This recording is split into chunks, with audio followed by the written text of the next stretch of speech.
This is the Box Office Podcast, and welcome to our 2026 preview episode.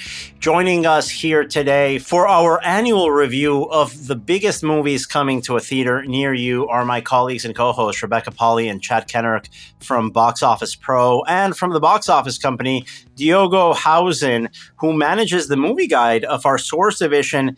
Diogo, welcome back to the podcast. We last had you on for the Superman episode, but now we are squarely in your territory as we are looking at the entire release calendar for the year ahead.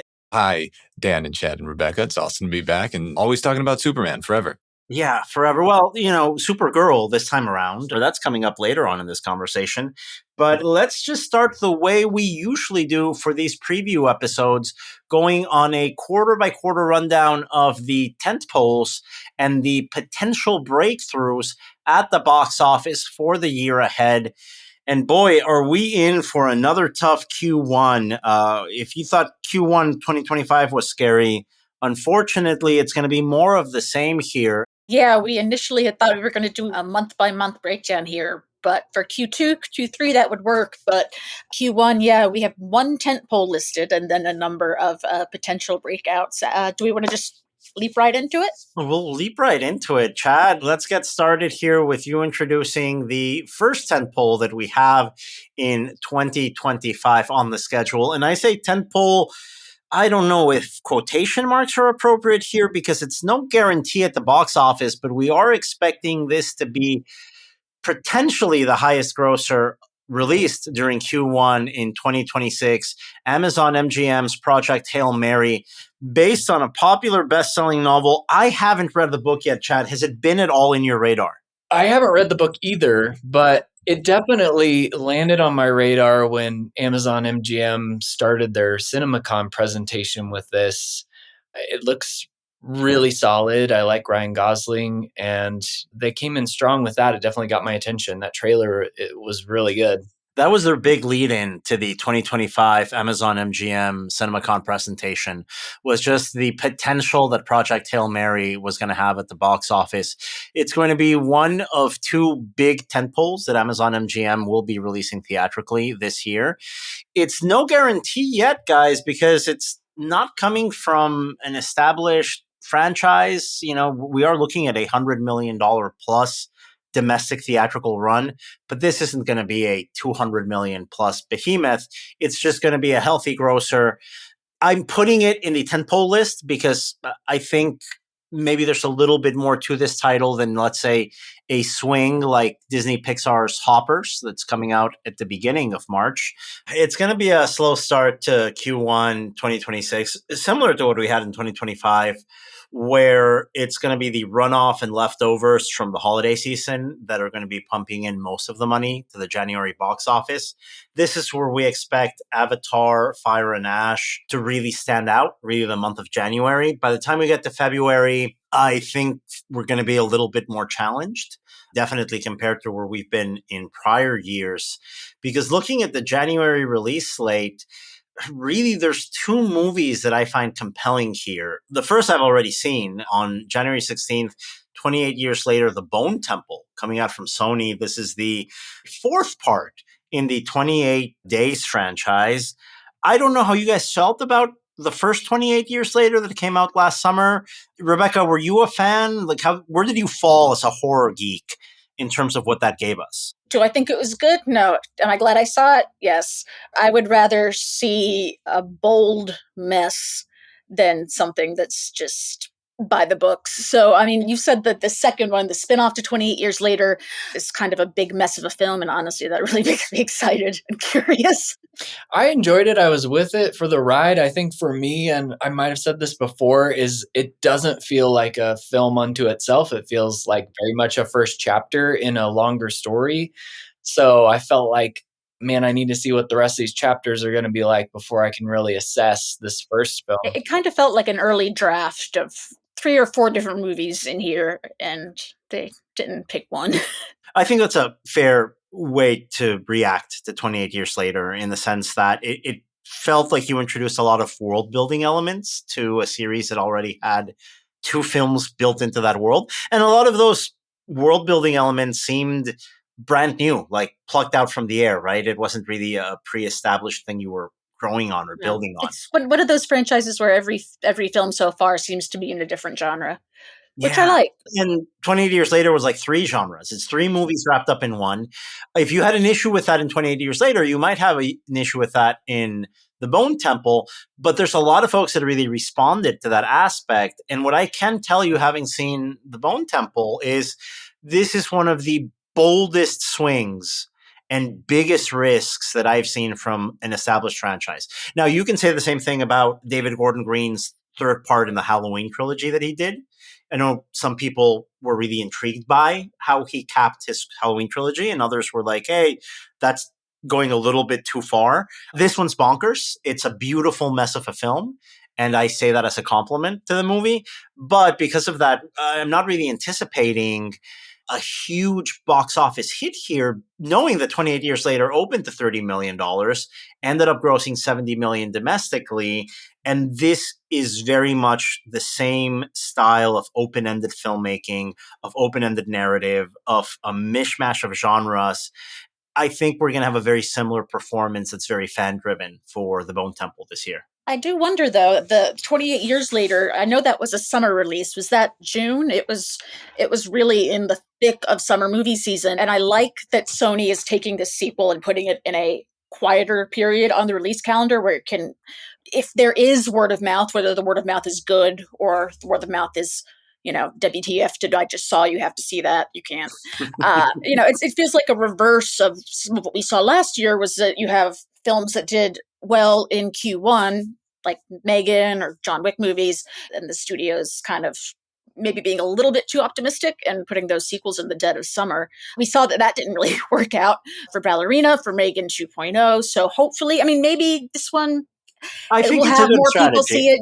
It was Danny Boyle's not directing it, so it doesn't have his name to it. You have to have some other. It's Nia DaCosta, who does, I think, an exemplary job with what she's given here. But it's not a movie for anyone. It's probably the most graphically violent and vicious in terms of violence of the movies in this series. But if you talk about dating a movie and, these new sequels, another horror IP that's going through a version of this is The Strangers. If you remember, there was The Strangers Chapter 1 a couple of years ago. Last summer, I believe, is when we had The Strangers Chapter 2 that had a significant drop-off in box office. And in February 6th, we're going to get The Strangers Chapter 3. Now, I'm not sure if that dip in box office from the first Strangers to the second is going to continue with Chapter 3. But like you mentioned with the release date, I think by putting this in a quiet period in the calendar, it has a better chance to stand out. And I do think 28 Years Later is a little bit of a wild card in the box office. I can see this having less of an appeal just by its nature. But on the flip side, Rebecca, we can't discount the really good release date that Sony gave this picture. It has. There are only so many times you can see Avatar throughout January. There's no other competition. This is going to be the first big opening weekend of a new film of 2026, and it's going to get talked about. It's going to be a divisive movie to get people excited, and we'll need it, I think, by the time we get into mid-January. Let's keep on going here in Q1 with the other potential breakout hit here at the box office. In late February, we've got Scream 7, currently dated for release on February 27. Paramount has had a great run in revitalizing the Scream franchise. I was a big fan of Scream 5. I was not a big fan of Scream 6, but Scream 6 was a big financial success, which leads us to Scream 7. And we're at a crossroads here, guys, because creatively, the movie had to retool its casting, its storylines, bring some people back for this installment. It's coming in at a box office high point, but narratively, there's a lot of heavy lifting to do. I'm curious to see this. I know you guys are fans of this franchise, but let's start with you, Chad. How have you felt about the Scream franchise over the last couple of years in Scream 5? Yeah, I think I wasn't necessarily a fan of 6 either. I think 5 was much stronger. I recently went to an Alamo Drafthouse around Halloween and saw the original film, which I hadn't seen in a long time. And honestly, I don't know if I ever actually saw it in the theater. And that was really fun and also reminded me like how old I am and how old the franchise is. Some of that I'm like, wow, that hasn't necessarily dated very well. But I'm interested in seeing with this new film how they're taking it back to the original house and bringing Nev Campbell back. So I think there's some maybe buy-ins there that fans didn't have in 6. It's a fork in the road for me. I have to see a good movie this time out, Yeah. or I might drop out of this. And this is coming from a big, big fan of the franchise. Yeah, I'm definitely on board to watch it. I didn't have a problem with 6 really because I watched it on an airplane. It was the right place for me to do it. I really like Melissa Barrera and Jenna Ortega, and I was curious to see where that would keep going, but that's not happening anymore. Clearly No. nowhere. No, yeah, it went nowhere. And that's a Yeah. huge problem with this one. You're going to have to address that because it really was building up to something. And now they're just kind of like not. It's watching the trailer. It's I mean I'm in the same situation as you, Daniel, where I enjoyed 5, 6. I just was left completely cold by it. I mean it almost feels like watching the trailer. They do the whole like, oh, Sidney Prescott's back. This time it's her daughter who's fighting Ghostface. I mean that feels like something that's very predictable. That seems like the sort of thing that anybody relaunched. That's what Scream 5 could have been. This is a big third down for the movie. Mm. Because you're going to have to convert to keep on going, to keep on moving forward. But if you fall short, I'm not sure the fans are going to keep on going. That's why Scream 7 is in our potential breakout list, because it really is going to depend from positive word of mouth more than I think any other installment in this franchise to really set the direction of what we see next. And unfortunately, that's the caveat we have with some of the other movies that we're going to be talking about in Q1. Let's talk a little bit about the Pixar movie currently scheduled for March 6th in Hoppers, a Pixar original, which these days, unfortunately, we have to call a risk. Any other year, we would have put Hoppers in our tentpole classification in Q1 releases. I'm sorry, I don't have that confidence in Pixar anymore, especially in original. After Elio and Luca?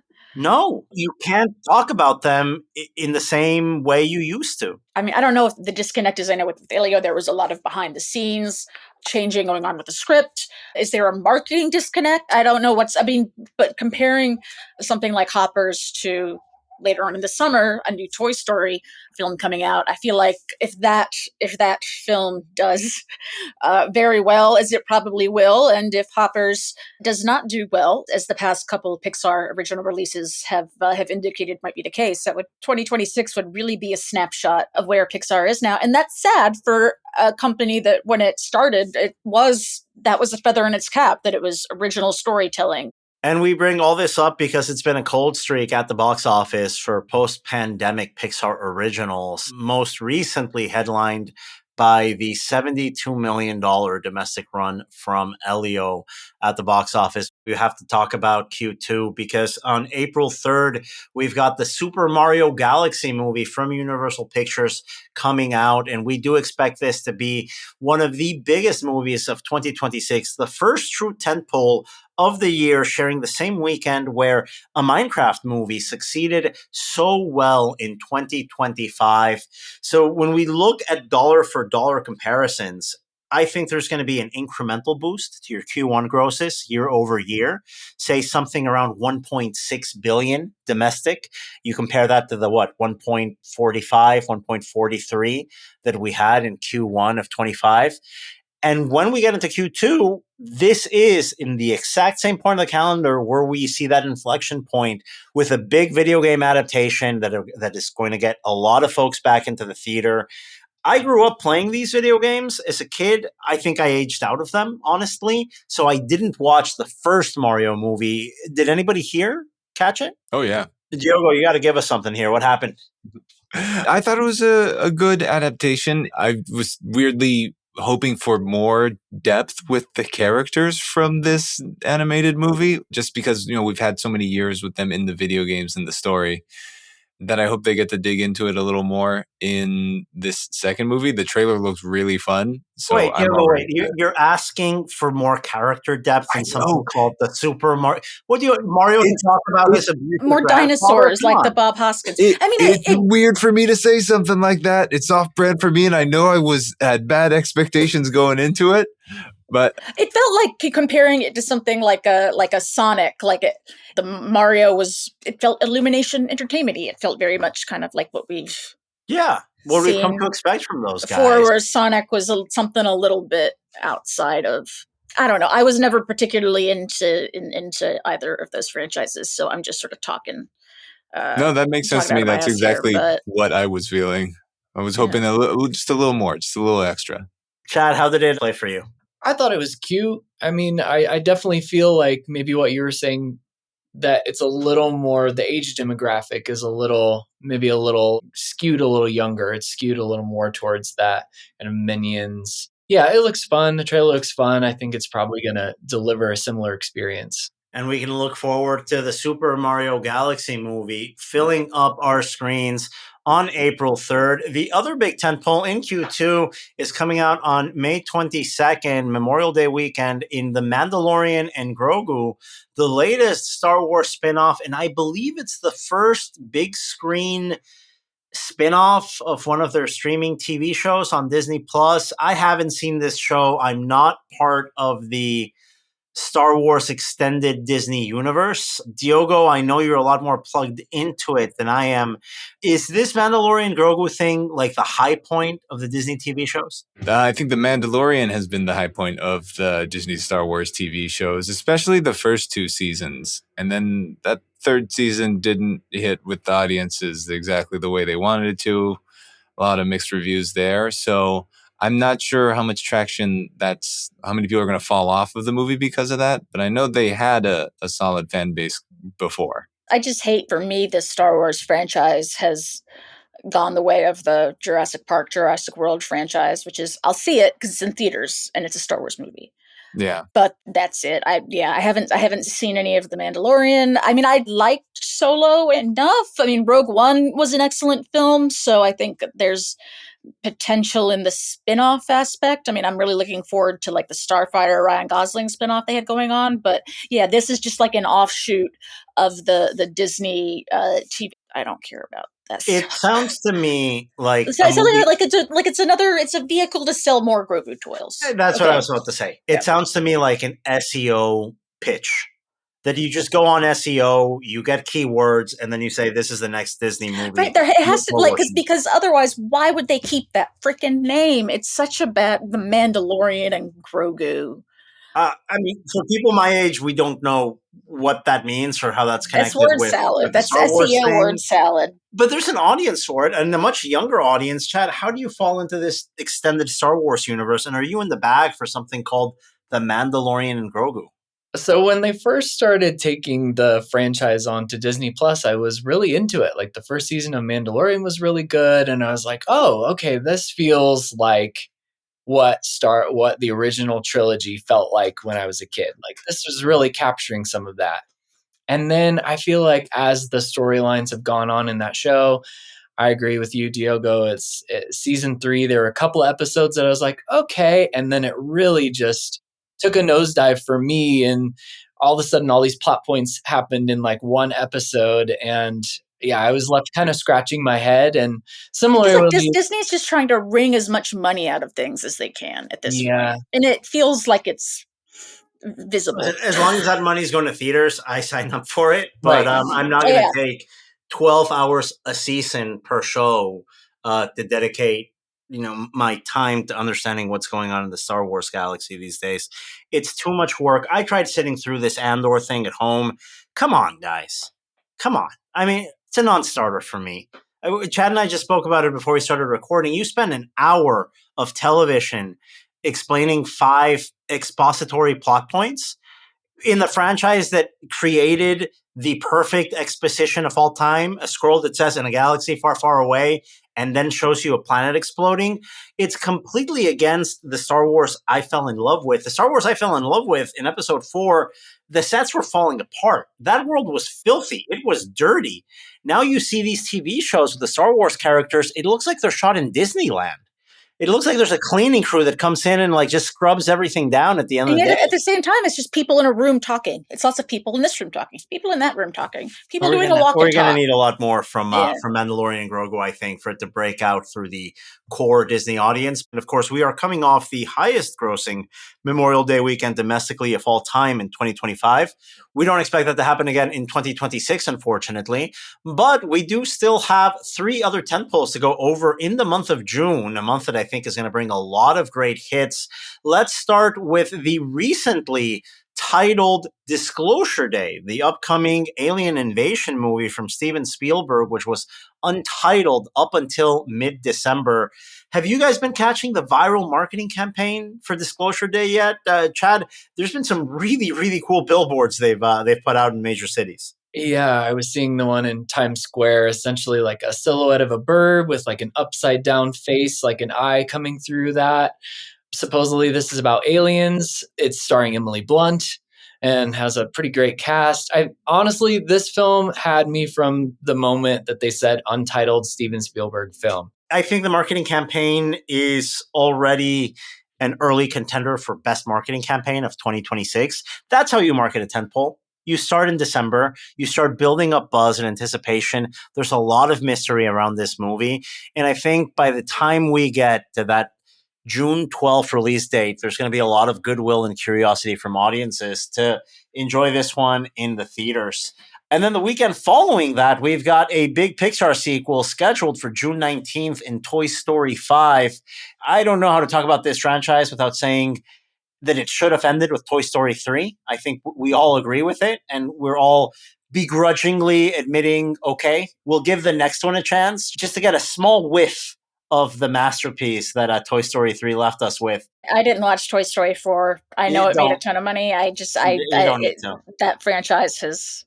I'm keeping it tight with the 1, 2, 3. But the 4th one did come out, similar place on the calendar, definitely open to in the hundreds of millions as it should. Yeah, 120 million domestic. It overperformed Toy Story 3 at the box office, both in opening weekend, and had a $434 million domestic run. So it was a great contribution to the calendar, but let's not have Moana 2 expectations on something like Toy Story 5. We're deep into this series. I think Toy Story 4 also came in after the high that was Toy Story 3. And like the Scream franchise, this might be a fork in the road for these characters. I think the concept sells it for me, that idea of the way kids interact with toys or don't interact with toys today is very different from when we grew up. I similarly thought after the 3rd one, like, no, why are they making a 4th one? It's such a perfect ending. But I had fun with 4. It has some good stuff in there. I think it'll be interesting to see. It does feel more, I guess, monumental if you were a toy in today's world. What does that mean for me as a toy? Yeah, almost like a Wreck-It Ralph sort of. Yeah. That spinoff would be, I don't know. I liked Wreck-It Ralph. I like of this Toy Story franchise. I like that they all deal with existential questions. Yes, these toys are just on the brink of extinction, and they keep on coming back.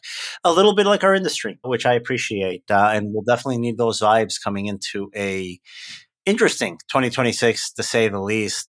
And let's close up the month of June and Q2 talking about Supergirl, the follow-up to James Gunn's Superman, coming out nearly a year to the day later. This movie is not going to be as big as Superman, but we do expect enough goodwill from the performance of the new DC title to help boost this one at the box office. I think it helps that Supergirl had basically a lead-in the last 5 minutes of Superman, which, as I look back on it, is such a weird movie where I think the first 5 minutes and the last 5 minutes of James Gunn's Superman are perfect. I'm not sure if the movie in between is any good, but as long as you nail the first 5 and last 5, that's what you walk away thinking about, and that might push me to go watch something called Supergirl. Diogo, you're a resident Superman fan. Are you looking forward to this one? Oh, I'm so excited for this. Yeah, I was hyped for the trailer. I was surprised to see how much of it looked like Guardians of the Galaxy. Yes. It shouldn't have been, since, James Gunn is not directing, but, in charge of DC. To what extent is it like, because one of the things that was really, I really enjoyed about Superman is just not doing the origin story. Obviously with Superman, we've seen the origin story umpteen times. Supergirl, this will be her first, starring vehicle in a film. Are we doing I almost don't want to do the origin story. I want like an origin story during the credits and then move on. But how much of her story is, I guess, movieable, or what do you think? Do you want that to be an origin story, or just kind of leap right in? I think this one is going to require a little bit of an origin story in there. I think we're going to get some flashbacks. And I think it's more important to her character to get this, because Superman came over as a baby. He pretty much, found out he was Kryptonian later and grew up human his whole life. Kara had a whole life on Krypton where she had everyone she ever knew in her life die at once. And then she got Princess Leia. Yeah. All right. So it really influences her character in this movie, and her drinking problem that we can see in the trailer. This is alcoholic Supergirl? This is what we're going with? This is alcoholic Supergirl that we see both in the trailer at the end of Superman, spoiler alert for if you didn't see Superman, and is the central theme of the Supergirl Woman of Tomorrow that they had formerly named the movie after, which is an amazing graphic novel. This is Craig Gillespie, right? Yeah. The I, Tonya director. So I can see like the guy who made the good Tonya Harding movie. Mm-hmm. Yeah. Like I can see it. I'm down. I'm excited. Great director. I think a lot of goodwill from audiences. Chad, how did you react to the last Superman that hit screens? Yeah, no, I had a really good time at that. This one, I'm a little more like, oh, it just looks like Guardians of the Galaxy. I'm not sold yet. I'm not super plugged in, but I'm wondering if this story is going to take place before she shows up at the end of Superman. Oh, that's a good point. I could be off base there. No, but it would be an interesting direction to go. It has that freedom, right? If it decides to go that direction.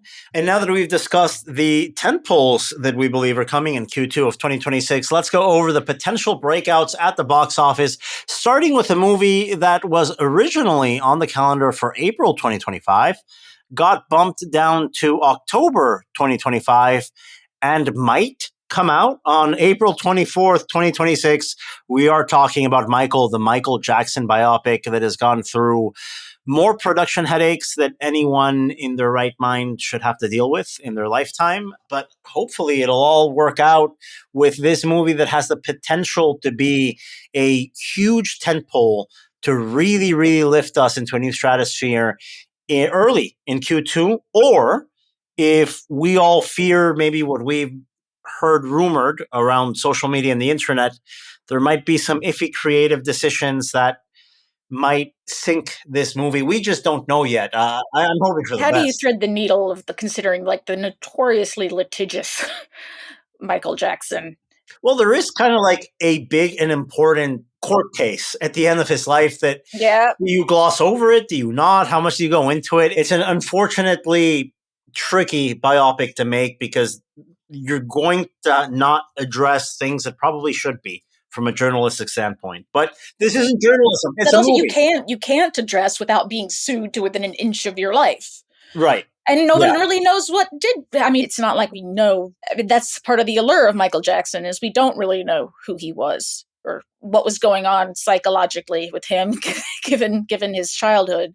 And I wonder if this movie's at all interested in dealing with any of those questions, or if most people paying for a ticket just want to see him do a moonwalk and the Thriller dance. And I'm probably the type of guy that, you know what, just if I'm going to buy a ticket to something called Michael, I'm buying a ticket for moonwalk and the Thriller dance. Stay away from the courtroom.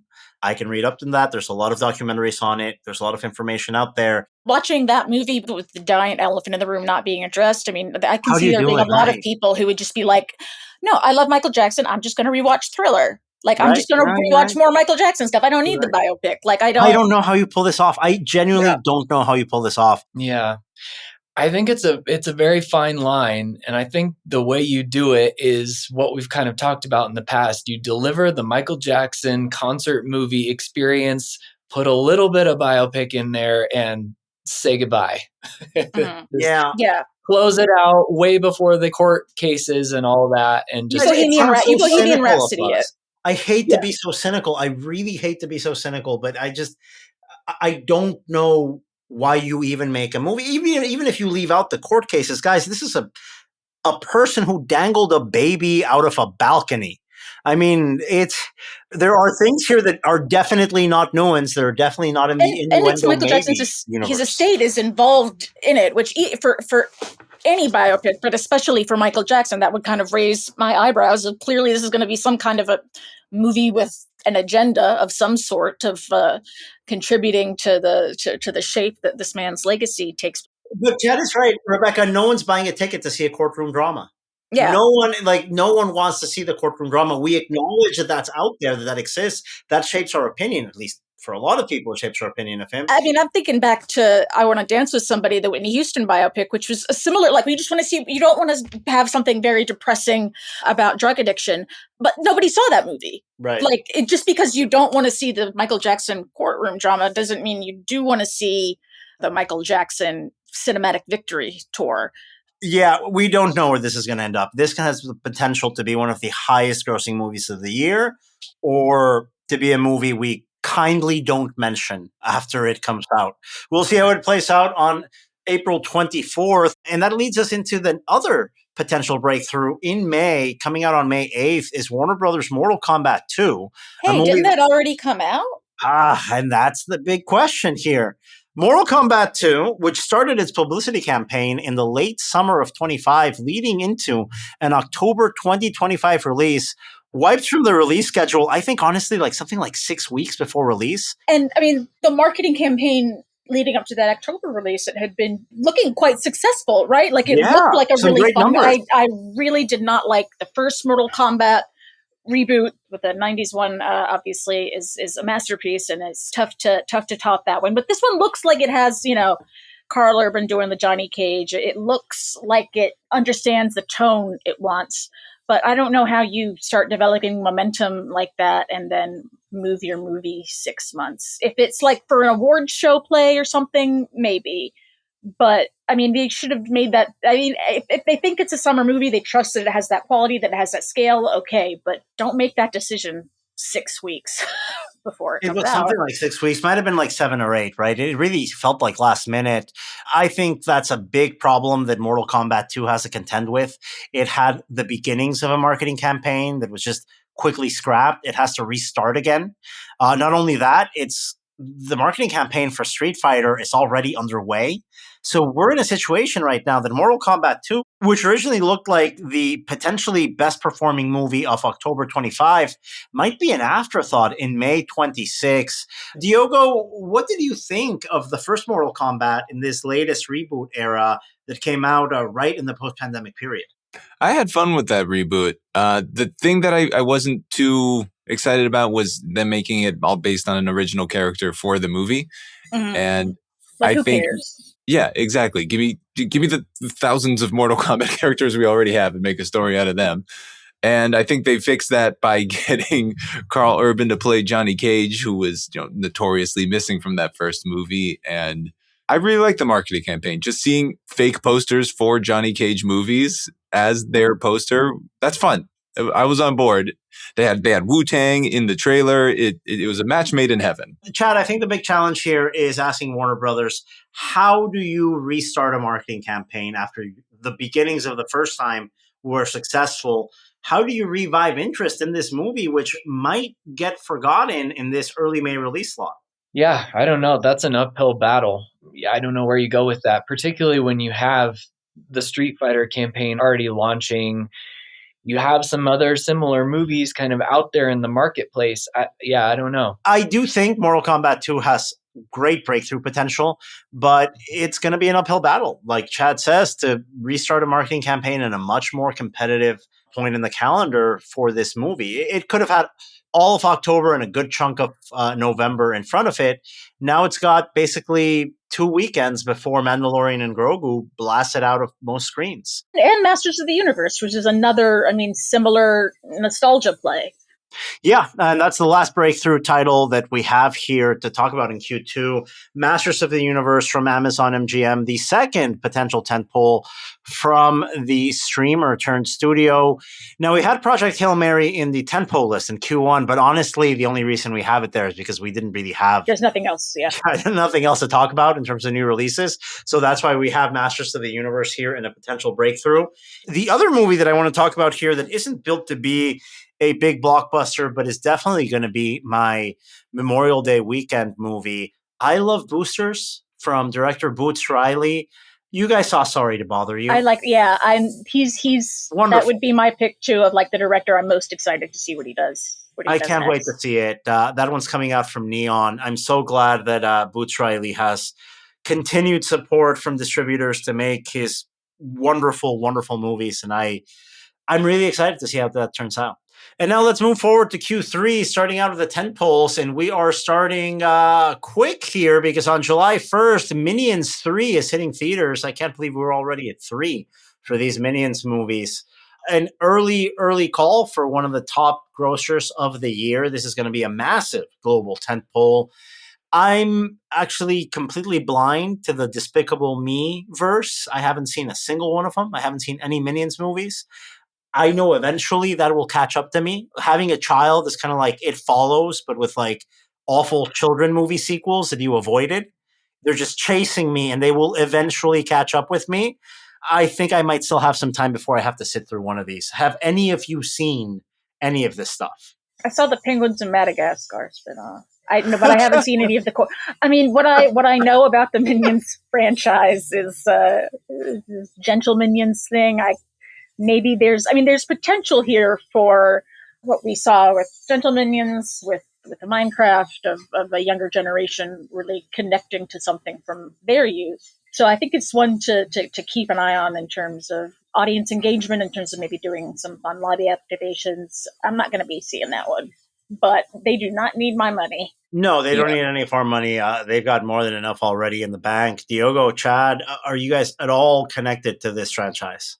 I saw the first one, the first Despicable Me, and I went on the Minions ride at Universal Studios, if that counts. I saw Despicable Me, and I think I've seen bits and pieces of some of the others, but I definitely haven't actively kept up with this. Yeah, we don't need to for this movie to be one of the top earners of the year, as we're predicting it will be.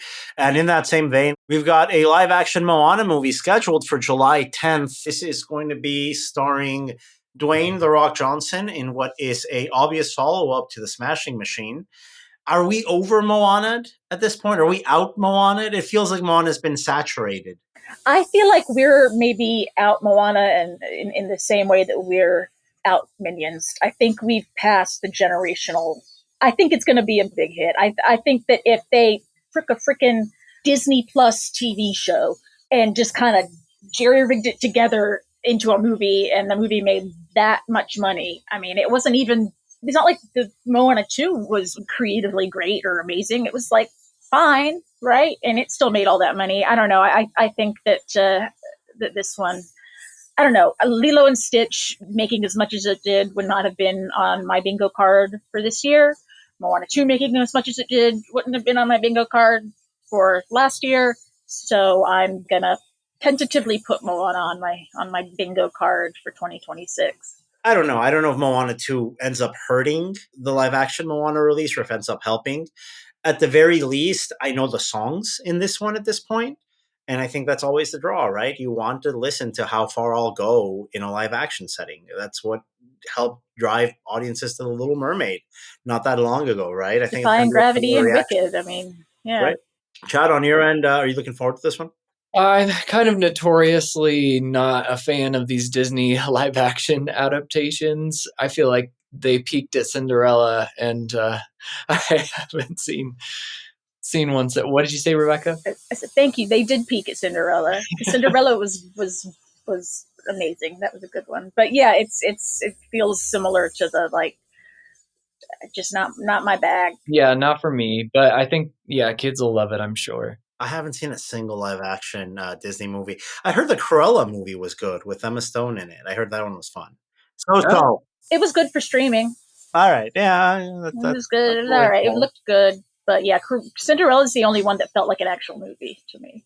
I've seen most of them, of the live action ones, and they're pretty hit or miss for me. I'm pretty forgiving with all of them, but I love Moana so much as a regular surfer and a fan of pro wrestlers in movies. It was really up my alley. And Moana 2, I thought was like a fun adventure movie, but there was absolutely no songs in it that I could remember even while listening to it. Well, I think one of the issues with Moana 2 is I'm not sure that they paid for Lin-Manuel to come back and do the songs. Yeah, well, you got what you pay for.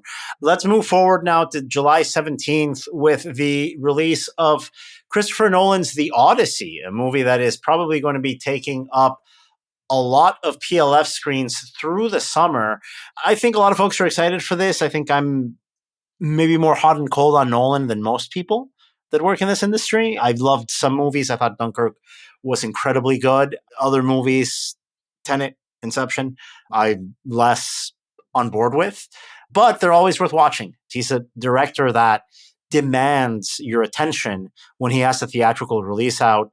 We know that 70 millimeter screenings and IMAX auditoriums of this title are already sold out.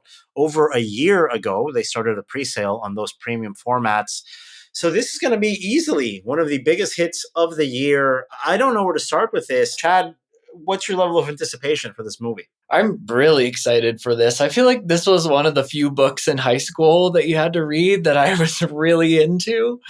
So I'm looking forward to seeing this Nolan style. I love his films. Yeah, this is probably my most anticipated of the year. I'm also kind of hit or miss on, Dark Knight Rises was just a bad movie, but all the other ones I've quite enjoyed. Diogo, you were an uncredited extra in The Dark Knight Rises when it shot here in New York City. That's true. I take deep offense. Oh. Yeah. You're somewhere in the background in one of those like outdoor snow fight scenes. That's right. I worked for Bane. Angry Villager. So, Diogo, as an uncredited extra in the background of The Dark Knight Rises, what is your level of anticipation in The Odyssey? I normally, across the board, love Christopher Nolan movies. The trailer for this kind of did nothing for me. It looked really serious, and it just doesn't look like a fun movie or like a confusing... He made Oppenheimer fun. Exciting. Yeah. If you can sell tickets to Oppenheimer in July, I think you'll be able to sell tickets to The Odyssey. Yeah. No, I like them starting between the very serious trailer and the, oh, look, we're sold out on 70. I mean, they're starting the marketing campaign early with the Prestige play. Oh, yeah. Yeah. Everyone loves the trailer. It's just, for me, I'm like, I'm stressed out already.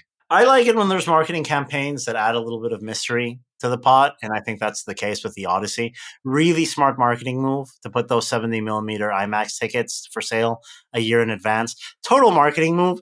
Those things would sell out in a minute any time a year you put them, but by putting them for sale a year in advance, you knew they were going to sell out. You knew you were going to get the headline. You knew you were going to get the marketing line. And I'm glad they did. I'm glad they used it. That's definitely to their favor.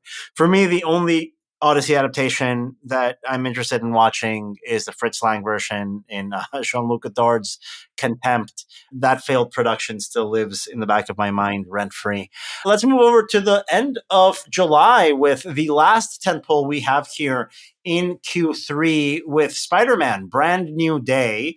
A tricky movie to talk about in terms of box office because Spider-Man No Way Home, I think, broke every expectation we had of a Spider-Man movie's performance at the box office. I don't know if we should be tempering those expectations. I don't know how you can build from that. Kind of in the same way that Infinity War and Endgame set a benchmark for the Avengers movies that I think is unfair to compare everything else to. I think No Way Home is a peak in this iteration of the Spider-Man movies. It felt like a very apt conclusion to a trilogy for all that it ended on, a cliffhanger, and there's clearly a lot to do with the character in future movies. It was just, I left feeling satisfied Like, I don't, yeah, they're going to have to sell me on this one. Diogo, correct me if I'm wrong.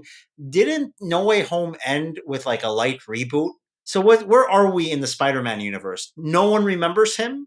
Yeah, that's what I'm excited about. They used magic to make everyone forget everything, and they kind of reset this, It's futuristic. like Men in Black. It was a Men in Black thing where everyone forgets. Everyone got neuralized. We've already seen Tom Holland Spider-Man go through this. I don't know. Well, it's kind of nice to have him like not be the tech-driven Spider-Man that we've seen, like the Iron Spider, and have him go back to basics. And more than anything, I'm just happy that they're kind of erasing all of the Sony villain movies and like starting fresh with the new Spider-Man there. I don't know where to go with Spider-Man Brand New Day. I've liked Tom Holland's interpretation of the character, unless there is a villain that really sparks my attention. It's going to be a hard sell for me. Chad, where do you fall with these movies? Spider-Man was always my favorite superhero, so I always like to see whatever iteration of him on the big screen. I've really enjoyed the Tom Holland movies. I think definitely No Way Home was my favorite, and did not expect, the emotional roller coaster that movie was, tying into my own kind of nostalgia for the other Spider-Man. But yeah, I don't know. Let's see where they go with it, I guess. And then the last combo of titles that are potential breakthroughs at the box office come up with a counter-programming combo on September 18th, Practical Magic 2 from Warner Brothers and Resident Evil from Sony. Let's start with a Practical Magic sequel. Any takers for this one? Because I know the first one came out in 1998, has built a big appreciation from folks. I'm raising my hand for everyone there in podcast land. I'm excited for this one. Me and my wife love this movie. I don't care how long it's been. Give me the witchy magic. Yeah, it's very much the same over here. And I think this movie kind of falls in a similar camp with Devil Wears Prada, where there is kind of this built-in audience for it. And as long as it delivers, I think it's going to do really, really well. I'm there for Resident Evil. That will be my pick for that weekend. I don't care about Resident Evil, but it's from Jack Krieger, who did Weapons. This would be only the second Resident Evil movie I've seen. It's just not a franchise that I care about. But there were a ton, but this is a hard reboot with Zach Krieger, director of Barbarian and Weapons. They've rebooted it. Like, they've done prequels. They've like this. Wasn't there one called The Final Chapter? Clearly, it was not the final chapter. I never saw any of them, to be perfectly honest. I think, like Rebecca, what's drawing me into this hard reboot of Resident Evil from Sony is the fact that Barbarian and Weapons director Zach Krieger is attached to tackle his first major IP. Now, from what I've seen from Zach Krieger, I think his originals are absolutely worth my time in a theater. I am very curious to see what he does within the constraints of a franchise, especially one that is starting from zero once again after a very successful run through 15, 20 years that I think those Resident Evils were around. They were around for a while. Hopefully, I think he also wrote or co-wrote the script. I mean, what I am being optimistic and assuming is that there's basically nothing left that to be saved in the old iteration of the franchise. I hope they're giving him a lot of leeway, but then I know that the video game does have that franchise has people who have very strong feelings about the canon. So we'll see. Like you, I'm hoping for a blank check and a blank slate for Zach Krieger. It's mad scientists and zombies. Okay, that's all you use for the adaptation. Take it wherever you want. I would love to see that, but like you say, I think there's a big fan community that isn't looking forward to that. And that wraps up our Q3 of 2026. Now let's go into Q4, where we do expect to have a somewhat slow October. Not as bad as the Nightmare October we had in 2025, where it ended up being, with the exception of 2020, the worst October box office in 30 years and basically a generation. That won't be the case. We've got two potential breakthroughs with The Social Reckoning from Sony. That is the spiritual sequel to The Social Network. That's coming out on October 9th. And then on October 16th, the potential breakout rounding out that month is Street Fighter from Paramount Pictures. Oh, yeah. Just that shot of Guile's hair tracking across the screen tells me everything I need to know about that Street Fighter movie. The trailer, I thought, got the vibe and tone perfectly. There's just enough camp, but doesn't overcommit into Looney Tunes violence or fan service. Yeah, I'm really looking forward to that one. And of course, I mean, Social Network, I think, was one of the defining movies of the 2010s. I'm really curious to see how this plays out with the second part coming out in October. I just wish Fincher were directing it instead of Sorkin writing and directing. That more or less. I'm just gonna leave that one there. No, But I'm going to I build feel on like Fincher is one of those directors like James Cameron. Like if it's a theatrical thing and not some direct to streaming, in the case of Fincher, like he's a director I trust to. I'll step on the grenade. I don't care. Social Network is good because of Fincher. Period. Period. Yeah. I mean, I'm not a Sorkin guy. I don't find much there. I mean, The Social Network, I think, was a big one for me. I really enjoyed it. I like Aaron Sorkin as a writer. I think as a writer-director, not so much. I like his writing, not so much his directing. So I don't know. I haven't read too much about this one. Let's go into the tentpoles we have for Q4, starting with November 6th, The Cat in the Hat from Warner Brothers. An animated take this time, so it's no animated live Bill action. Hader's The Cat in the Hat, I believe. We had a Mike trailer. Myers live action thing like 20 years ago, Yeah. 15 years ago. When was that? Yeah. And this looks more like a traditional, like is to the Cat in the Hat franchise as the Mario movies have been to that video game franchise. It looks to have a similar vibe. I mean, the first trailer for it came out it's already out. It came out pretty early. Yeah, it did come out pretty early. I think that's a good sort of ramp up for the marketing campaign for Cat in the Hat coming out in early November. Then in the Wicked spot, I call it the Wicked spot, is the weekend before Thanksgiving, where Wicked has done wonders for the box office. Hopefully we won't have another Wicked movie there. Knock on wood, never say never. But we do have a Hunger Games sequel with The Hunger Games, Sunrise on the Reaping. The latest title in this franchise we had grave doubts about. We openly questioned its viability, and we were proven wrong, thankfully, because it did fantastically well in the marketplace. Has it been confirmed, Diogo, that Jennifer Lawrence and Josh Hutcherson are returning for this? That's the trade day.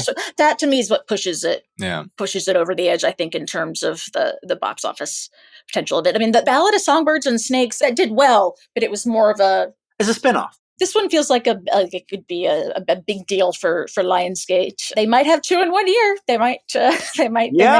Between Michael and Hunger Games, honestly, you don't know which one's going to come out on top, right? I think a safer bet is going to be Hunger Games. I've never seen a single one of these movies. Diogo, Chad, I don't know if you guys have either bought Big fan.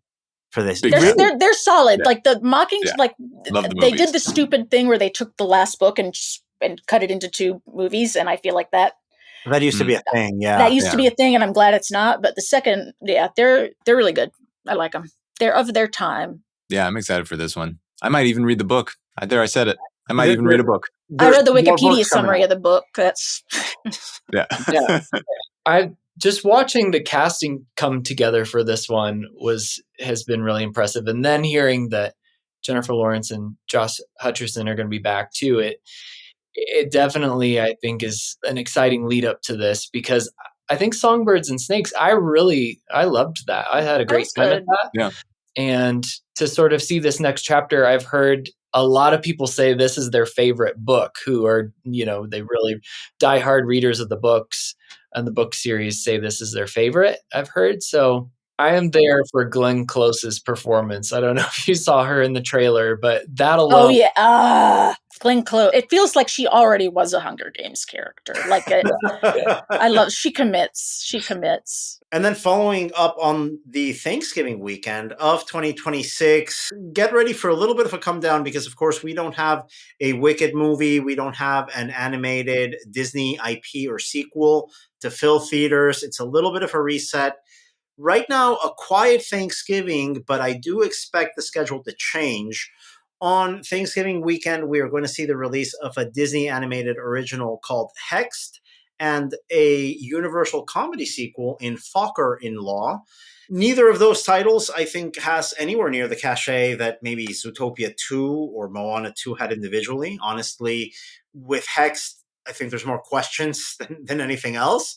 And with Father-in-Law, I'm surprised there's an audience left for I'm that. surprised this movie exists. Yeah. Yeah. I mean, I'm putting these in the potential breakthroughs just because they're the only things we have to go on for Thanksgiving weekend. Now, a caveat here, I do expect at least one December 10th poll to move back to this weekend because there's a big missed opportunity if these are the only two new releases we get for Thanksgiving. Chad, let's start with you.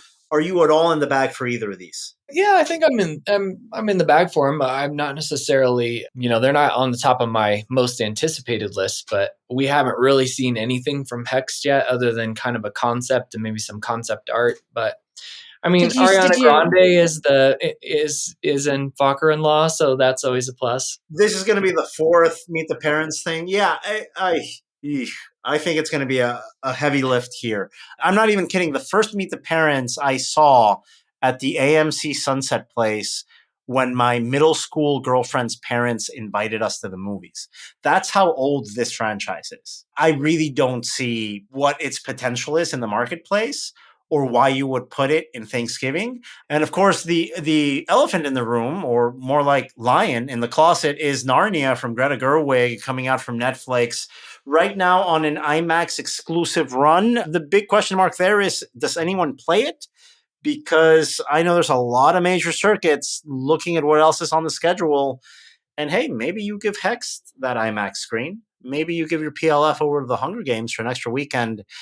Time will tell on what happens with that Greta Gerwig Narnia movie on that Thanksgiving weekend. Now let's move over to December because we've got a number of tentpoles here on the schedule. As I mentioned earlier, I do expect at least one of them to move up to November. I am looking at that Thanksgiving spot and really thinking you can move one of these titles up. Let's start with December 11th with Jumanji 3. I haven't seen either of the first Jumanjis, but I know people have really reacted very positively to them. I love Jumanji Welcome to the Jungle. I thought that was a really fun, technically sequel to Jumanji, if you want to see it as Jumanji 2. So the new movie coming out is Jumanji 4. Jumanji. Yeah. We're wading into on the cinema territory here. But Yeah. I have lost count of them. I know it's only been 3, obviously the Robin Williams one in 95 and the last 2 sequels. You do think there's enough juice here for a third, though, Diogo? I felt like it kind of ran out in the second one. The third one, I think, is going to depend on which body swapping hijinks they try to pull, because I feel like it really worked in Welcome to the Jungle when they made Jack Black a teenage girl. Who do they have Jack Black pretending to be? Yeah. Yeah. But in the next level, they just had The Rock and Kevin Hart be old people in video game characters' bodies, and it really wasn't landing for me. Yeah, it didn't work for me either. Yeah. Big question mark on how big Jumanji 3 gets, but there's enough goodwill, I think, from the general audience to push it up to our tentpole territory. And now one of these two is going to leave the December 18th release date in this game of release date chicken, because there is no way in Earth or any other alternate universe that Avengers Doomsday comes out on the same day as Dune Messiah. It stands to reason that Warner Brothers would move this up and avoid a head-to-head collision with an Avengers movie. We look at the calendar right now. October 23rd, Warner Brothers has an M. Night Shyamalan movie on the schedule. I think it could take over that spot easily. And then we can't forget that Warner Brothers currently doesn't have a Thanksgiving movie on the schedule. So I think if you either put it on Thanksgiving or even a month earlier than that, in that October 23rd slot, I think Dune is going to be able to be that PLF business driver that we all want it to be. Rebecca, I think this being an adaptation of Dune Messiah, which is a maybe more esoteric book, maybe less of a hero's journey book than the first adaptation that was split into 2 movies, maybe complicates things. You can't put that up against Doomsday. I think, that needs a little bit of time. It needs some time and space. Doomsday is going to do great. I don't know if you guys have been catching those teaser trailers that are coming out ahead of Avatar yet. I think a lot of people are excited with the actors coming back. Talking about Doomsday, for me, it's just as an explicit admission from the folks at Disney and Marvel that everything they've done in the last, 4 or 5 years in rebuilding this Marvel thing didn't work. They're scrapping it and starting with And no, they're scrapping and going back to the hits.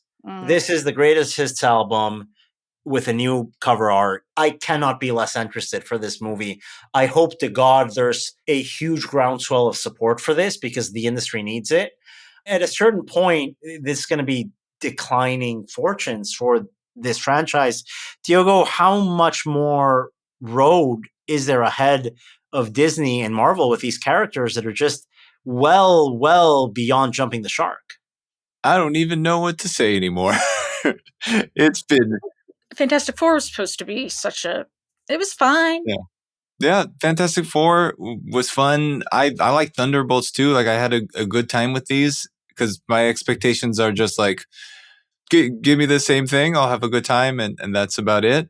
I mean, we all need to get excited. The industry needs this movie, but my God, it looks like backwash. It's basically going into the fridge with the leftovers and making a casserole. It's going to remind you of things that tasted better when you had them earlier in your life. I don't see how microwaved Avengers is going to get anyone excited about the future of this industry. Yeah, and they're having a re-release now of Endgame in theaters as well, right? A month before it. So I don't know. Just thinking about like how perfect a goodbye that was to everyone and how quickly everyone's kind of coming back. It's weird with me. Chad, just call us cynical. Please give this some support. We need a voice of positivity here.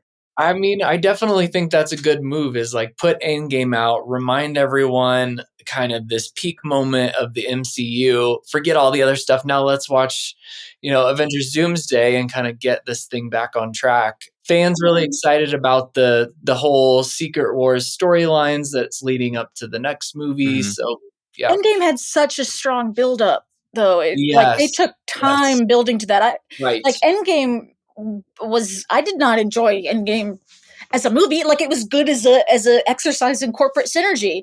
It did what what it wanted to do because it was delivering on this promise of years worth of storytelling.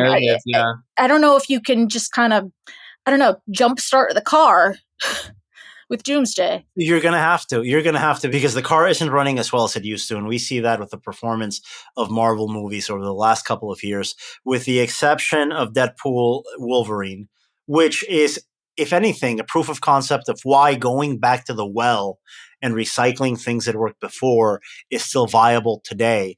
With the exception of Deadpool Wolverine, name one movie that has remotely worked at the heights that the pre-pandemic or pre-Endgame Avengers movies or Marvel movies worked. I just think there's very little support about the future of Marvel movies because we're all still a little bit stuck in the past and how that made us feel. I'm not sure that's healthy. We saw with Fantastic Four, I think that diehard crowd, they went out, they saw it, and then the next weekend we had that huge drop. Captain America, Brave New World, same thing. Thunderbolts, same exact thing, Chad.